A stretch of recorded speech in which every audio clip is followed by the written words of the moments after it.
পশ্চিমবঙ্গে প্রথমবার ক্ষমতা আসার পর প্রথম পূর্ণাঙ্গ বাজেট, তাতে শিল্পের উপর বিশেষ গুরুত্ব দিল বিজেপি সরকার। বাজেটে অর্থমন্ত্রী ঘোষণা করেছেন এবার থেকে 100 কোটি বা তার বেশি বিনিয়োগের ক্ষেত্রে জেলা পরিষদ ও পঞ্চায়েত সমিতি থেকে আলাদা করে অনুমতি নিতে হবে না। বদলে চালু করা হলো সিঙ্গেল উইন্ডো স্কিম।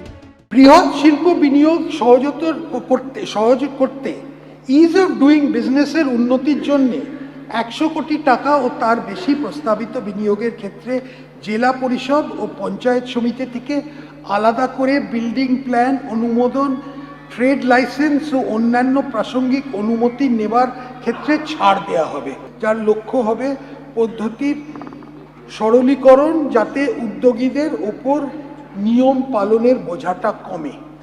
তৃণমূলের জমানায় জমি নীতির কারণে বিনিয়োগকারীরা মুখ ফিরিয়েছেন বলে অভিযোগ উঠেছে। এবার সেক্ষেত্রে বড়সড় বদল আনতে চলেছে বিজেপি সরকার। ল্যান্ড সেলিং অর্থাৎ শিল্পের জন্য জমির ঊর্ধ্বসীমার নীতি পর্যালোচনার প্রস্তাব দেওয়া হয়েছে বাজেটে। ত্রিধারাতে দ্বিতীয় দিক হচ্ছে বেসরকারি শিল্প, তার মধ্যে ফুড প্রসেসিং এবং এমএসএমই আছে। সেখানে ব্যাপক ইনভেস্টমেন্ট, সেই উদ্দেশ্যেই কিন্তু ল্যান্ড সিলিং এর পর্যালোচনার কথা বলা হয়েছে। সবচেয়ে বড় কথা, আগের সরকার শিল্পে ইনসেন্টিভিয়াস তুলে দিয়েছিল, বর্তমান সরকার এই শব্দটি, এই ব্যবস্থাটা ফিরিয়ে আনলো। বাজেটে অর্থমন্ত্রী ঘোষণা করেছেন শিল্পে বিনিয়োগ ও কর্মসংস্থান বাড়াতে ইন্ডাস্ট্রিয়াল করিডোর বরাবর ক্লাস্টার তৈরির মাধ্যমে রাজ্য সরকার West Bengal investment promotion framework চালু করবে। এর জন্য তৈরি করা হবে ইনসেন্টিভ পলিসি। এই খাতে 5,000 কোটি টাকা বরাদ্দ করা হয়েছে।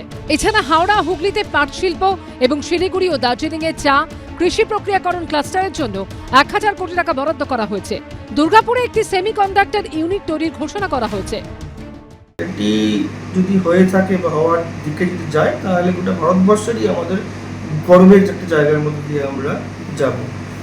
সেমিকন্ডাক্টর প্লান্ট আজকের দিনে দাঁড়িয়ে গুজরাটে আছে, অন্যান্য জায়গাতে হওয়ার সম্ভাবনাও আছে, কিন্তু দুর্গাপুরে যদি হয় তাহলে সেটা ইস্টার্ন জোনের মধ্যে প্রথম হবে। এটা দুর্গাপুরে যদি হয় ভারতবাসীর গর্ব, আর আমাদের যারা ভবিষ্যতের কারিগর, আমাদের ছাত্ররা, তাদের জন্য তো এটা গোল্ডেন এজ হতে যাবে যদি সেমিকন্ডাক্টর প্ল্যান্টটা হয়।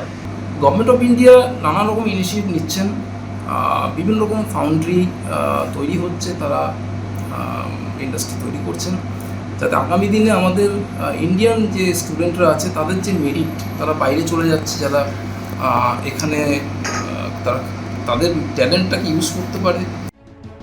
তৃণমূল জমানায় শিল্পের পথে বারবার বাধা হয়ে দাঁড়িয়েছে সিন্ডিকেট তোলাবাজির দাপট। এবার সেই কাঁটা উপড়ে ফেলতে সোমবারে রাজ্য বাজেটে কড়া পদক্ষেপের বার্তা দিয়েছেন অর্থমন্ত্রী। হস্তক্ষেপ ও চাঁদাবাজি ব্যবসাকে যা ক্ষতি করছে তার বলার দরকার পড়ছে না। এই কারণে সামনের দিনে আমরা একটি আইন আনছি, যাতে এই আমাদের সরকার ব্যবসাকে সিন্ডিকেট চার্জ এবং অন্যান্য বেআইনি অর্থ আদায় করার থেকে রক্ষা করার আইন আনব। বাজেটে বলা হয়েছে হস্তক্ষেপ ও চাঁদাবাজির ফলে ব্যবসার যে খরচ হয় তা দূর করে বিনিয়োগ পরিবেশের উন্নতি এখনই প্রয়োজন। এর ফলে বিনিয়োগকারীদের আস্থা বৃদ্ধি পাবে ও শিল্প সম্প্রসারণের ক্ষেত্রে উৎসাহ মিলবে। বাজেটে আরও বলা হয়েছে আইনানুগ ব্যবসাকে সিন্ডিকেট এবং অন্যান্য বেআইনি অর্থ আদায়ের হাত থেকে রক্ষা করতে আইন প্রণয়ন করবে সরকার। রাজ্যে ব্যাপক বিনিয়োগ এবং শিল্প আনতে গেলে আইন শৃঙ্খলাকে সুদৃঢ় করা, তোলাবাজি, কাটমানি, সিন্ডিকেট, চাঁদাবাজি বন্ধ করা, সিঙ্গেল উইন্ডো সিস্টেমের মধ্য দিয়ে শিল্প এবং ব্যবসার উপযোগী পরিবেশ তৈরি করা, মানব সম্পদের যোগাযোগ এবং পণ্যের যোগাযোগ, কাঁচামালের সরবরাহ লাইন, একে গুরুত্ব দেওয়া হয়েছে। 3 মাসের মধ্যে স্টার্টআপ পলিসি চালু করার ঘোষণা করা হয়েছে রাজ্য বাজেটে, যার মধ্যে 40 কোটি ইনকিউবেশন ফান্ড ও 60 কোটি টাকার ভেঞ্চার ক্যাপিটাল ফান্ডের ব্যবস্থা থাকবে।